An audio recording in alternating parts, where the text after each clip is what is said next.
यथाग्नेर्दाहिका शक्ति रामकृष्णे स्थिता हिया सर्वविद्या स्वरूपां तां शारदां प्रणमाम्यहम्।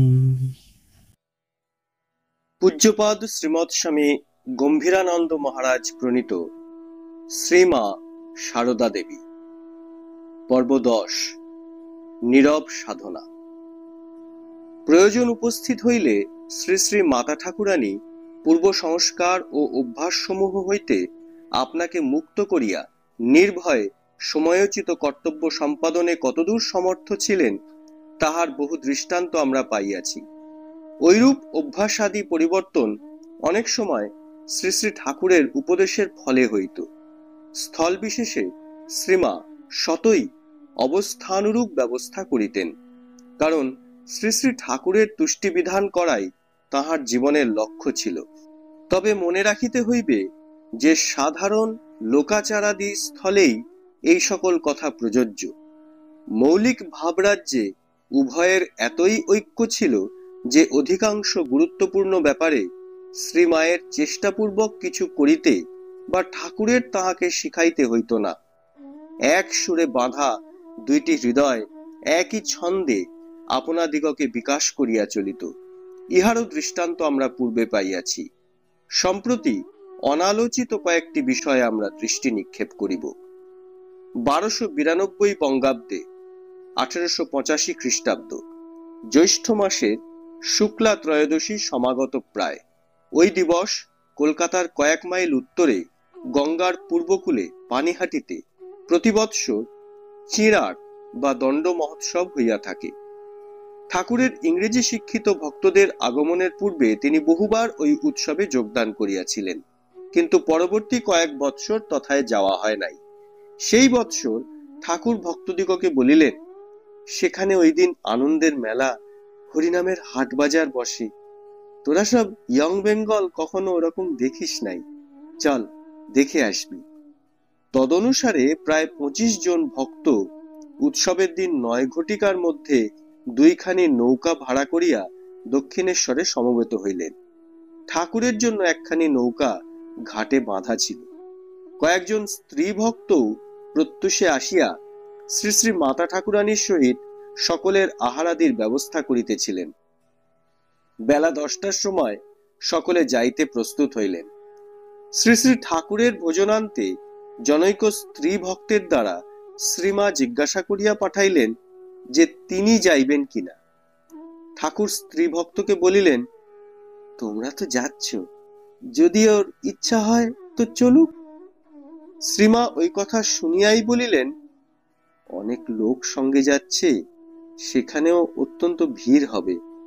অত ভিড়ে নৌকা থেকে নেমে উৎসব দেখা আমার পক্ষে দুষ্কর হবে, আমি যাব না। শ্রীমায়ের অনুমতিক্রমে স্ত্রী ভক্তগণ ঠাকুরের নৌকায় উঠিয়া উৎসব দর্শনে চলিয়া গেলেন। উৎসব ও ভক্ত মিলনাদি সমাপনান্তে রাত্রি 8:30টায় ঠাকুরের নৌকা দক্ষিণেশ্বরের কালীবাটিতে প্রত্যাবর্তন করিলে স্ত্রী ভক্তেরা সেই রাত্রি শ্রীমায়ের নিকট অবস্থান করিলেন এবং পূর্ণিমাতে স্নানযাত্রার দিবসে দেবী প্রতিষ্ঠার বাৎসরিক উপলক্ষে কালীবাটিতে বিশেষ সমারোহ হইবে জানিয়া ওই পর্ব দর্শনান্তে কলকাতায় ফিরিবেন স্থির করিলেন। রাত্রে খাইতে বসিয়া ঠাকুর পানিহাটির কথা প্রসঙ্গে তাহাদের একজনকে বলিলেন, অত ভিড়, তার উপর ভাব সমাধির জন্য সকলে আমাকে লক্ষ্য করছিল। ও সঙ্গে না গিয়ে ভালোই করেছে, ওকে সঙ্গে দেখলে লোকে বলতো হংসী এসেছে, ও খুব বুদ্ধিমতী। ঠাকুরের আহারের পর স্ত্রী ভক্তগণ শ্রীমাকে ওই কথা শুনাইলে তিনি বলিলেন, প্রাতে উনি আমাকে যেভাবে যেতে বলে পাঠালেন তাতেই বুঝতে পারলুম উনি মন খুলে ও বিষয়ে অনুমতি দিচ্ছেন না। তাহলে বলতেন, হ্যাঁ যাবে বই কি। তা না করে উনি ওই বিষয়ের মীমাংসার ভার যখন আমার উপর ফেলে বললেন ওর ইচ্ছা হয়তো চলুক, তখন স্থির করলুম যাবার সংকল্প ত্যাগ করাই ভালো।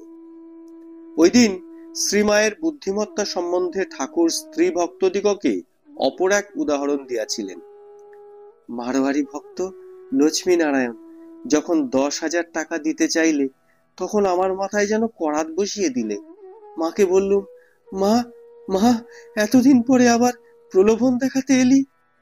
সেই সময় ওর মন বুঝবার জন্য ডাকিয়ে বললুম, ওগো, এই টাকা দিতে চায়, আমি নিতে পারবো না বলায় তোমার নামে দিতে চাইছে, তা তুমি ওটা নাও না কেন, কি বলো? শুনেই ও বললে, তা কেমন করে হবে? টাকা নেওয়া হবে না। আমি নিলে ও টাকা তোমারই নেওয়া হবে, কারণ আমি রাখলে তোমার সেবা ও অন্যান্য আবশ্যকে খরচ না করে থাকতে পারবো না, ফলে ওটা তোমারই নেওয়া হবে। তোমাকে লোকে শ্রদ্ধা ভক্তি করে তোমার ত্যাগের জন্য, কাজেই টাকা কিছুতেই নেওয়া হবে না। ওর ওই কথা শুনে আমি হাঁপ ছেড়ে বাঁচি। শুধু লৌকিক ক্ষেত্রেই যে তাহাদের সমপ্রাণতা প্রকাশ পাইত তাহা নহে, অধ্যাত্ম বিষয়েও শ্রীমায়ের প্রতি পদবিক্ষেপ শ্রী শ্রী ঠাকুরেরই অনুরূপ ছিল। জ্ঞাতসারে ও অজ্ঞাতসারে তিনি তাহারই অনুবর্তিনী ছিলেন। ষোড়শী পূজাকালে আমরা ইহাদের একাত্মতার প্রকৃষ্ট প্রমাণ পাইয়াছি। নহবতের ঘরে ও শ্যামপুকুরের চাতালে পতি সেবা ব্যাপোদ্দেশে শ্রী মায়ের তপস্যার ঈষণমাত্র আভাস লাভে আমরা স্তম্ভিত হইয়াছি।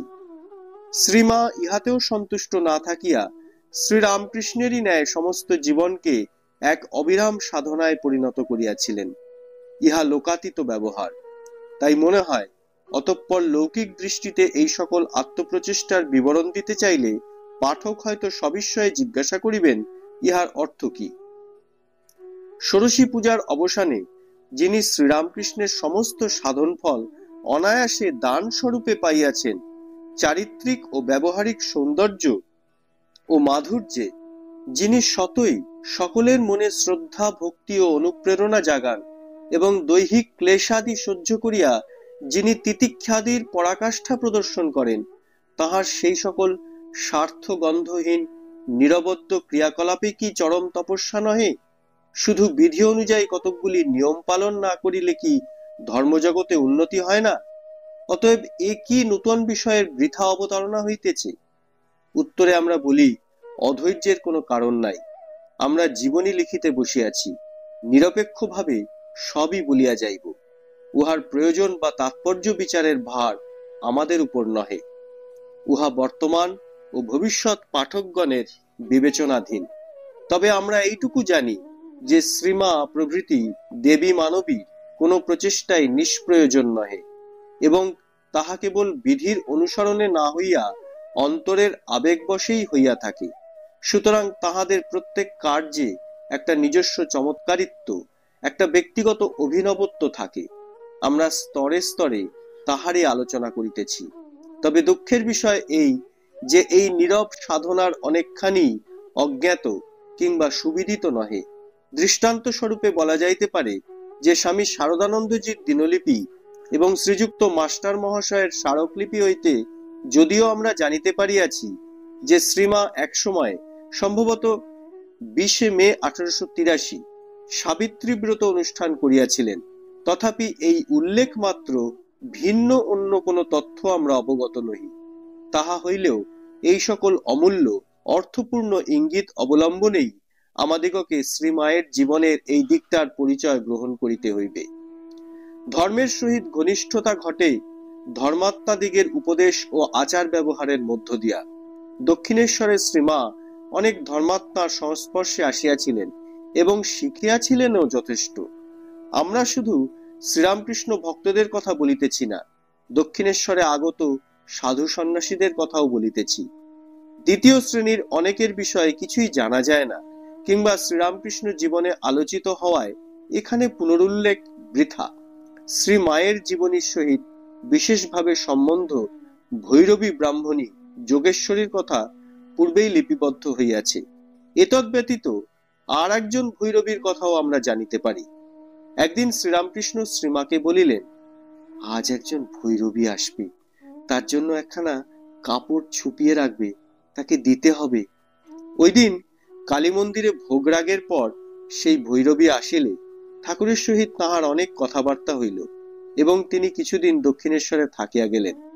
ভৈরবীর একটু মাথা গরম ছিল, তিনি সর্বদা শ্রীমাকে যেমন রক্ষণাবেক্ষণ করিতেন, তেমনি আবার শাসাইতেন। তুই আমার জন্য পান্তা ভাত রাখবি, না রাখিস তো তোকে ত্রিশূলে করে মেরে রেখে যাব। শুনিয়া শ্রীমায়ের ভয় হইত, কিন্তু ঠাকুর বলিতেন, তোমার ভয় নেই, ও ঠিক ঠিক ভৈরবী, সেই জন্য একটু মাথা গরম। ভৈরবী কোনো কোনো দিন এত ভিক্ষা করিয়া আনিতেন যে 7-8 দিন চলিত। কালীবাড়ির খাজাঞ্চি বলিতেন, মা, তুমি কেন বাইরে ভিক্ষায় যাও, এখানেই তো নিতে পারো। ভৈরবী বলিতেন, তুই আমার কালনেমি মামা, তোর কথায় বিশ্বাস কি? দক্ষিণেশ্বরে যখন শ্রীমা ও লক্ষ্মী দেবী একসঙ্গে থাকিতেন, তখন ঠাকুর ভোররাত্রে 3টায় শৌচে যাইবার পথে নহবতের পাশে আসিয়া ডাকিতেন, ও লক্ষ্মী, ওঠ রে ওঠ, তোর খুড়িকে তোল রে, আর কত ঘুমুবি, রাত পোহাতে চললো। গঙ্গাজল মুখে দিয়ে মার নাম কর, ধ্যান জপ আরম্ভ করে দে। তখন শ্রীমা ও লক্ষ্মী দেবীর ঘুম পাতলা হইয়া আসিয়াছে, কাজেই তাহারা তখনই উঠিয়া পড়িতেন।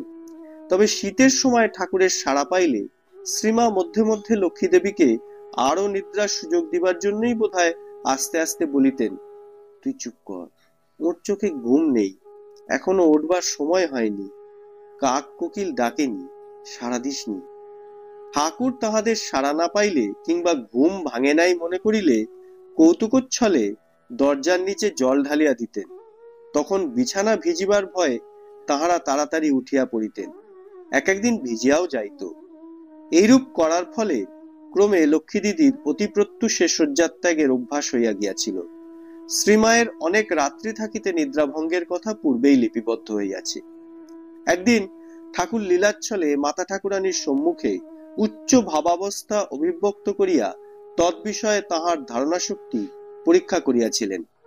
সেদিন দিনের বেলায় শ্রীমাকে পান সাজিতে ও বিছানা ঝাড়িয়া ঘরখানি পরিপাটি করিয়া রাখিতে বলিয়া ঠাকুর শ্রী শ্রী জগদম্বা দর্শনে কালী মন্দিরে গেলেন। শ্রীমা ক্ষিপ্র হস্তে গৃহকার্য প্রায় শেষ করিয়াছেন, এমন সময় ঠাকুর মাতালের ন্যায় টলিতে টলিতে একেবারে শ্রীমায়ের নিকট উপস্থিত হইলেন। তাহার চক্ষু রক্তবর্ণ, এখানে পা ফেলিতে সেখানে পড়িতেছে, কথা অস্পষ্ট হইয়া গিয়াছে। কর্মব্যস্তা শ্রীমা বুঝিতেও পারেন নাই যে ঠাকুর এত নিকটে আসিয়াছেন। অকস্মাৎ ঠাকুর তাহার শ্রীঅঙ্গ ঠেলিয়া বলিলেন, ওগো, আমি কি মদ খেয়েছি? শ্রীমা পশ্চাতে চাহিয়া স্তম্ভিত হইলেও তখনই উত্তর দিলেন, না না, মদ খাবে কেন? ঠাকুর জিজ্ঞাসা করিলেন, তবে কেন টলছি, তবে কেন কথা কইতে পারছি না, আমি মাতাল? শ্রীমা শশব্যস্তে উত্তর দিলেন, না না, তুমি মদ কেন খাবে, তুমি মা কালীর ভাবামৃত খেয়েছ। ঠাকুর উহাতে আশ্বস্ত হইয়া বলিলেন, ঠিক বলেছ, ঠিক বলেছ, বলিয়াই আনন্দ প্রকাশ করিতে লাগিলেন। কখনো বা ঠাকুর উচ্চ ধর্মতত্ত্ব সম্বন্ধে শ্রীমাকে উপদেশ দিতেন। শ্রীমা ও লক্ষ্মী দিদির নিকট একদিন শ্রীকৃষ্ণের লীলা বর্ণনান্তে ঠাকুর লক্ষ্মী দেবীকে বলিয়াছিলেন, আমার কাছে যা সব শুনলি তোরা দুজনে বলা বলি করবি। গরুগুলো দিনের বেলায় যা সব খায়, রাত্রে সেগুলো জাবর কাটে। তুই আর তোর খুড়ি দুজনে বলা বলি করবি, তাহলে কৃষ্ণের এইসব লীলা কথা আর ভুলে যাবি না, বেশ মনে থাকবে। আর একদিন ঠাকুর নিজ হাতে ষটচক্র আঁকিয়া শ্রীমাকে দিয়াছিলেন। ঠাকুর জানিতেন যে শ্রীমা তাহার কীর্তনাদি দেখিতে ভালোবাসেন, তাই কীর্তনের আরম্ভে রামলাল দাদাকে তাহার ঘরের নহবতের দিকে দরজা খুলিয়া দিতে আদেশ করিয়া বলিতেন, এখানে কত ভাব ভক্তি হবে, ওরা সব দেখবে না, শুনবে না, কেমন করে তবে শিখবে? দরমার মধ্যে অঙ্গুলি প্রমাণ ছিদ্র দিয়া তাহারা দেখিতেন। ক্রমে সেই ছিদ্র বড় হইয়া গিয়াছে লক্ষ্য করিয়া ঠাকুর রহস্য সহকারে ভ্রাতুষ্পুত্রকে বলিলেন, ওরে রাম নিল, তোর খুড়ির পর্দা যে ফাঁক হয়ে গেল। ঠাকুরের ভাব গ্রহণে অসমর্থ রামলাল উত্তর দিলেন যে এজন্য ঠাকুরই দায়ী। যেহেতু রামলাল উত্তরের দরজা বন্ধ রাখিতে চাহিলেও ঠাকুরই উহা খুলিয়া রাখিতে নির্দেশ দেন। শ্রী মায়ের মনকে সম্পূর্ণরূপে অধ্যাত্ম ক্ষেত্রে নিবিষ্ট রাখার জন্য ঠাকুর একসময় শ্রী মায়ের দ্বারা লব্ধ একটি রোগ সারানোর মন্ত্র ইষ্টপদে অর্পণ করিতে বলিয়াছিলেন। ঘটনাটি শ্রীমা শ্রীযুক্তা যোগিনমাকে বলেন। যোগিনমা একদিন ঠাকুরের আহারান্তে তাহার হস্তে আচমনের জন্য জল ঢালিয়া দিবার পর ঠাকুর অকস্মাৎ বলিলেন, হুগো, আমার গলাটায় বেদনা হয়েছে, তুমি আরাম করবার যে মন্ত্রটি জানতে তা উচ্চারণ করে একবার হাতটি বুলিয়ে দাও তো। যোগিনমা ঠাকুরের আদেশ পালন করিলেন। পরে তিনি শ্রীমায়ের নিকট আসিয়া বলিলেন, আমি যে ওই মন্ত্র জানি, উনি এ কথা কি করে বুঝতে পারলেন?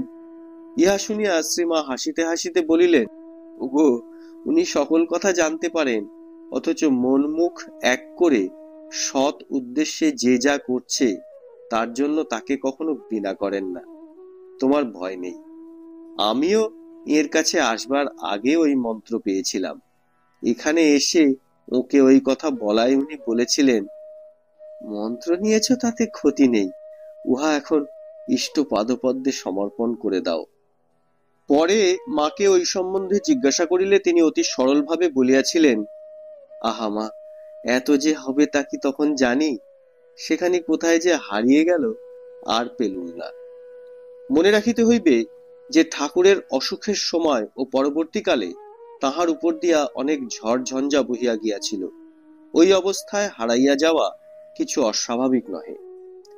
শ্রীমাকে তিনি অতি সাবধানে রক্ষা করিতেন। শ্রীমায়ের কথা হইতেই জানা যায়, নবতে থাকবার সময় ঠাকুর এমনকি রামলালকেও আমার কাছে আসতে বারণ করতেন। রামলাল তো ভাসুরপো হয়। একদিন শ্রীমা ও লক্ষ্মী দেবীকে সকাল 9টার সময় ভবতারিণী ও রাধাকান্তের প্রসাদী ফল মিষ্টান্নাদি দিতে গিয়া শ্রীযুত হৃদয় অনেক গল্প ও হাস্যাদি করিয়া ঠাকুরের নিকট ফিরিলে তিনি তাহাকে তীব্র ভর্ৎসনা করিয়া বলিয়াছিলেন, যাবি আর দিয়ে চলে আসবি, খবরদার কখনো যেন আর দেরি না হয়। ঠাকুর এইভাবে উপদেশ দান এবং শ্রীমায়ের ধর্মজীবনের উপযোগী অবস্থা সংরক্ষণের চেষ্টার সঙ্গে সঙ্গে তাহাকে ধর্মকৃত্যাদিতে উৎসাহ দিতেন। শ্রীমা বেশ গাহিতে পারিতেন। দক্ষিণেশ্বরের তিনি ও লক্ষ্মী দিদি এক রাত্রে মৃদু গলায় গান করিতেছিলেন। ভাব সংবলিত সে ভজন সঙ্গীত বেশ জমিয়াছিল। ঠাকুর তাহা শুনিতে পাইয়া পরদিন শ্রীমাকে বলিয়াছিলেন, কাল যে তোমাদের খুব গান হচ্ছিল, তা বেশ বেশ ভালো ভালো। আর একদিন বিকালে শ্রীমা জুঁই আর রঙ্গন ফুলের 7 লহর গড়ে মালা গাঁথিয়া পাথরের বাটিতে জল রানিয়া রাখিয়া দিলেন। পরে কুঁড়িগুলি ফুটিয়া উঠিলে জগদম্বাকে পড়াইতে পাঠাইয়া দিলেন। গহনা খুলিয়া কালীর গলায় মালা দেওয়া হইয়াছে এমন সময় ঠাকুর তথায় আসিলেন এবং শোভা দর্শনে আনন্দে বিভোর হইয়া বারংবার বলিতে লাগিলেন, আহা, কালো রঙে কি সুন্দর মানিয়েছে। জিজ্ঞাসা করিয়া যখন জানিলেন যে শ্রী মা উহা গাঁথিয়াছেন, তখন একজনকে বলিলেন, আহা, তাকে একবার ডেকে নিয়ে এসো গো, মালা পরে মায়ের কি রূপ খুলেছে, একবার দেখে যাক। বৃন্দেঝি শ্রীমাকে ডাকিয়া আনিলে তিনি দেখিলেন যে বলরাম বাবু, সুরেন্দ্র বাবু প্রভৃতি মন্দিরের দিকে যাইতেছেন। সুতরাং তিনি লজ্জায় আত্মগোপনের জন্য ঝির আঁচলের আড়ালে দেহ ঢাকিয়া পশ্চাতের সিঁড়ি দিয়া মন্দিরে উঠিতে গেলেন।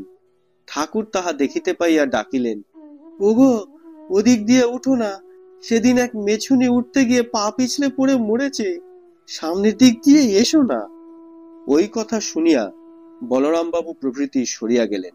তখন শ্রীমা দেবীর সম্মুখে দাঁড়াইয়া প্রাণ খুলিয়া তাহাকে দর্শন করিলেন। শ্রীমা ও লক্ষ্মী দেবী উত্তর পশ্চিমাঞ্চলের এক বৃদ্ধ সন্ন্যাসীর নিকট শক্তি মন্ত্রে দীক্ষা লইয়াছিলেন। সন্ন্যাসী বেশ মোটাসোটা, শান্ত ও সুপুরুষ ছিলেন। নাম স্বামী পূর্ণানন্দ। ইনি তখন কামারপুকুরে গিয়াছিলেন।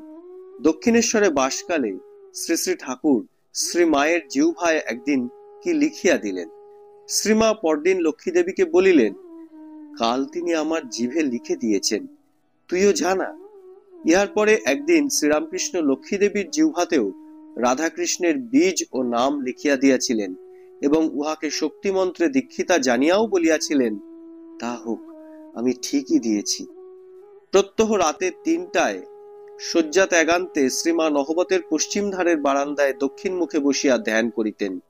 এই বিষয়ে কোনো ব্যতিক্রম হইত না। একদিন শরীর ভালো না থাকায় ধ্যানে বসিতে একটু দেরি হইল। তারপর কয়েকদিন আলস্যবশত ধ্যানের সময় ক্রমেই পিছাইয়া যাইতে লাগিল। শ্রীমা তখন বুঝিলেন যে ভালো কাজ করিতে গেলে খুব আন্তরিক যত্ন ও রোখ চাই। তাই পরে ওই বিষয়ে তিনি সতর্ক হইয়াছিলেন। তাহার জপের সংখ্যাও খুব বেশি ছিল। একদিন তিনি কথা প্রসঙ্গে নলিনী দিদিকে বলিয়াছিলেন, আমি তোদের বয়সে কত কাজ করেছি, এসব করেও রোজ 1,00,000 জপ করতুম। এই ধ্যান জপের সঙ্গে তাহার মনে অবিরাম প্রার্থনাও চলিত। রাত্রে যখন চাঁদ উঠিত তখন গঙ্গার ভিতর স্থির জলে তাহার প্রতিচ্ছবি দেখিয়া তিনি সজল নয়নে ভগবানের নিকট প্রার্থনা করিতেন, চন্দ্রেও কলঙ্ক আছে, আমার মনে যেন কোনো দাগ না থাকে। ধ্যানাভ্যাসের ফলে শ্রী মায়ের স্বভাবত অন্তর্মুখীন মন সেই প্রথমাবস্থাতেই একেবারে তন্ময় হইয়া যাইত। তিনি নিজেই বলিয়াছেন, খাটতে হয়, না খাটলে কি কিছু হয়? সংসারের কাজকর্মের মধ্যেও একটি সময় করে নিতে হয়। আমার কথা কি বলবো মা, আমি তখন দক্ষিণেশ্বরে রাত 3টের সময় উঠে জপে বসতুম, কোনো হুঁশ থাকতো না। একদিন জ্যোৎস্না রাতে নবতে সিঁড়ির পাশেই বসে জপ করছি, চারিদিক নিস্তব্ধ। ঠাকুর যে সেদিন কখন ঝাউতলায় শৌচে গেছেন কিছুই জানতে পারিনি। অন্যদিন জুতোর শব্দে টের পাই, খুব ধ্যান জমে গেছে।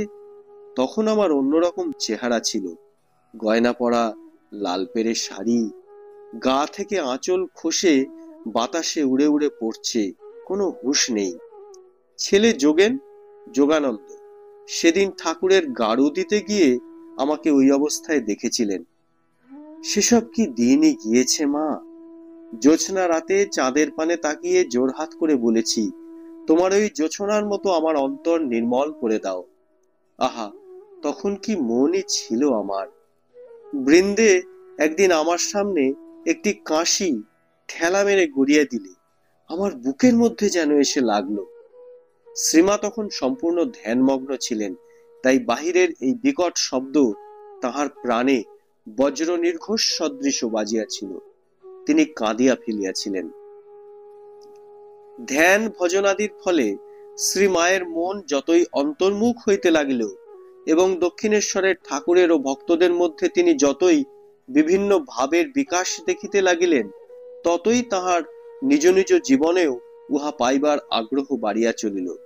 বিশেষত গৌরীমার ভাব ও প্রেমদর্শনে তাহারও মনে ঐরূপ ভাব ও প্রেমলাভের আকাঙ্ক্ষা জাগিল। সেজন্য একদিন লক্ষ্মী দেবীর দ্বারা ঠাকুরকে অনুরোধ করাইলেন, কিন্তু ঠাকুর বলিলেন, সে অর্থাৎ গৌরীমা কালীঘাটের মেয়ে, সে ওসব সহ্য করতে পারবে, কিন্তু তার অর্থাৎ শ্রী মায়ের পক্ষে গোপনে থাকা ভালো। অবলার অবলায় বৃদ্ধি, অবলার অবলায় সিদ্ধি। স্ত্রীলোক ধীর নম্রভাবে থাকবে, লজ্জাই তার ধর্ম, নইলে লোকে তাকে নিন্দা করবে। শ্রী মায়ের ধ্যান তন্ময়তা আমরা বহুবার দেখিয়াছি। ওই সঙ্গে অপরের, এমনকি তাহার নিজেরও অগোচরে ভাবের বহিঃপ্রকাশ হইত কিনা জানা নাই। তাহার পূর্বোক্ত অনুরোধ হইতে বরং মনে হয় ভাব হইলেও তিনি বিদিত ছিলেন না, কিংবা উহা গৌরীমা প্রভৃতির ন্যায় উদ্বেল ছিল না। অবশ্য শ্রীরামকৃষ্ণ তাদৃশ উচ্ছলতার পক্ষপাতী ছিলেন না, কিন্তু ভবিষ্যতে যিনি বহুলোকের পথপ্রদর্শিতা হইবেন, সেই মাতৃ গুরু দেবী শক্তির সম্মিলিত প্রতিমায় সম্ভবত অতি নিভৃতে হইলেও শুদ্ধ সাত্ত্বিক বিকার প্রকাশের প্রয়োজন ছিল। তাই শ্রীমায়ের মনে সে স্পৃহা চিরশান্ত না থাকিয়া পুনর্বার জাগরিত হইয়াছিল। আর যুগ প্রয়োজনে বিধাতাও বোধহয় অনুভব করিয়াছিলেন যে এই দেবী মূর্তিতে যুগধর্ম সাধনের উপযুক্ত প্রাণ প্রতিষ্ঠার সময় সমাগত হইয়াছে। তাই আমরা দেখিতে পাই যে শ্রীমা পুনরায় শ্রী শ্রী ঠাকুরের নিকট এই অভিলাষ জ্ঞাপনার্থে শ্রীযুক্তা যোগিনমাকে বলিতেছেন, ওকে বলো যাতে আমার একটু ভাবটাব হয়, লোকজনের জন্য ওকে একথা বলবার আমার সুযোগ হয়ে উঠছে না। যোগিনমা কথাটা সহজভাবে লইলেন। তিনি ভাবিতে পারিলেন না যে শ্রীমা ও ঠাকুরের মধ্যে যে সুউচ্চ অধ্যাত্ম সম্বন্ধ রহিয়াছে, তাহাকে সংসার ভূমিতে কার্যকর করিবার জন্য অপরের মধ্যস্থতার কোনো প্রয়োজন নাই। অথবা একথাও তাহার মনে উদিত হইল না যে শ্রীমা জন্মাবধি এমনই উচ্চ স্তরে প্রতিষ্ঠিত আছেন যে অপরে না জানিলেও তিনি সর্বদা ভগবত ভাবে বিভোর থাকেন। যোগিনমা শুধু ভাবিলেন, হবেও বা, মা যখন বলছেন তখন ঠাকুরকে ওই কথা অনুরোধ করব। পরদিন সকালে ঠাকুর একাকী তক্তপোষে বসিয়া আছেন দেখিয়া তিনি প্রণমান্তে শ্রীমায়ের কথা নিবেদন করিলেন। ঠাকুর শুনিলেন, কিন্তু উত্তর না দিয়া গম্ভীর হইয়া রহিলেন। তাহার ঐরূপ অবস্থায় কেহ কথা বলিতে সাহস পাইত না। কাজেই যোগিনমা বিনা বাক্যব্যয়ে পুনরায় প্রণাম করিয়া নহবতে ফিরিয়া গেলেন। তিনি যখন আসিলেন তখন শ্রীমা পূজা করিতেছেন, দরজা ঈষৎ উন্মুক্ত। ওই ফাঁক দিয়া তিনি দেখিলেন মা খুব হাসিতেছেন। এই হাসিতেছেন, আবার একটু পরেই কাঁদিতেছেন। দুই চক্ষে ধারার বিরাম নেই। কতক্ষণ এইভাবে থাকিয়া ক্রমে স্থির হইয়া গেলেন, একেবারে সমাধিস্থ। তখন যোগিনমা দরজা বন্ধ করিয়া চলিয়া গেলেন। অনেকক্ষণ পরে আবার সেখানে আসিলে শ্রীমা বলিলেন, এই এলে? যোগিনমা সুযোগ পাইয়া বলিলেন, তবে মা, তোমার নাকি ভাব হয় না? শ্রীমা লজ্জা পাইয়া হাসিতে লাগিলেন। যোগিনমা কখনো কখনো রাত্রে দক্ষিণেশ্বরে থাকিতেন। তিনি পৃথক শুইতে চাইলেও শ্রীমা তাহাকে টানিয়া লইয়া নিজ পার্শ্বে শোয়াইতেন। এক রাত্রে কে বাঁশি বাজাইতেছিল। বাঁশির স্বরে শ্রীমায়ের ভাব হইল। তিনি থাকিয়া থাকিয়া হাসিতে লাগিলেন। যোগিনমা সসংকোচে বিছানার এক কোণে বসিয়া রহিলেন। ভাবিলেন, আমি সংসারী মানুষ, ওকে এই সময় ছোঁব না। অনেকক্ষণ পরে মায়ের ভাবের উপশম হইল। শ্রীমা নিজেই বলিয়াছিলেন, তখন আমার মন এমন ছিল, দক্ষিণেশ্বরের রেতে কে বাঁশি বাজাতো, শুনতে শুনতে মন ব্যাকুল হয়ে উঠত। মনে হতো সাক্ষাৎ ভগবান বাঁশি বাজাচ্ছেন। অমনি সমাধি হয়ে যেত। জননীং শারদাং দেবীং রামকৃষ্ণং জগদ্গুরুং পাদপদ্মে তয়ো শ্রিত্বা প্রণমা